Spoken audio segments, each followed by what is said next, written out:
के तपाईलाई थाहा छ नेपाल स्टक एक्सचेन्ज, नेपाल धितोपत्र बोर्ड र सिडिएस कम्पनीले लगानीकर्तालाई दुःख दिनको लागि यिनीहरूले विभिन्न अकाउन्टहरू बनाउन लगाउँछ। जस्तो तपाईले शेयर कारोबार गर्नको लागि ब्रोकरकोमा कारोबार खाता खोल्नुपर्छ, तर त्यही कारोबार खातामा तपाईका सबै समस्याहरू समाधान हुँदैन अनि तपाईले इडिआइएस गर्न अथवा वाक क्याल्कुलेट गर्नको लागि मेरो शेयरमा जानुपर्ने हुन्छ र तपाईले किनेको कम्पनीको लाभांश ब्याङ्क खातामा प्राप्त हुन्छ।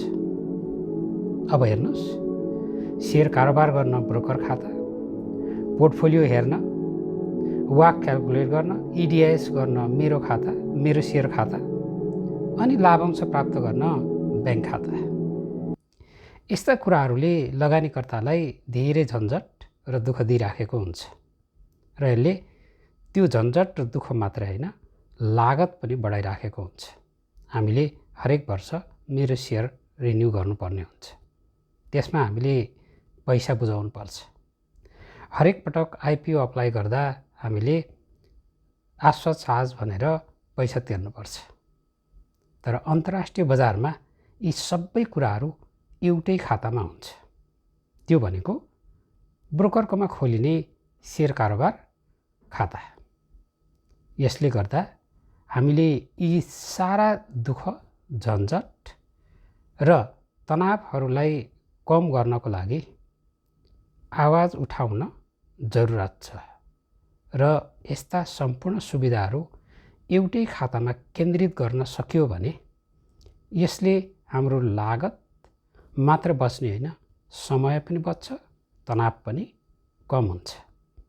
यसैले ब्रोकर खातामा नै यी सम्पूर्ण कुराहरू समेटिनु आवश्यक छ, जहाँ शेयर कारोबार, पोर्टफोलियो, आइपिओ, हकप्रत, बोनस, त्यस्तै तपाईको नगद लाभांश, आफ्ना सम्पूर्ण तपाईको चाहिँ स्टेटमेन्टहरू यहीँबाट हेर्न सकिने बनाइनुपर्छ। तर नेपाल स्टक एक्सचेन्ज जस्तो अत्यन्तै परम्परावादी र नयाँ सोच नभएको व्यवस्थापन र यसको सञ्चालक समितिले यो सब गर्नबाट रोकिराखेको छ।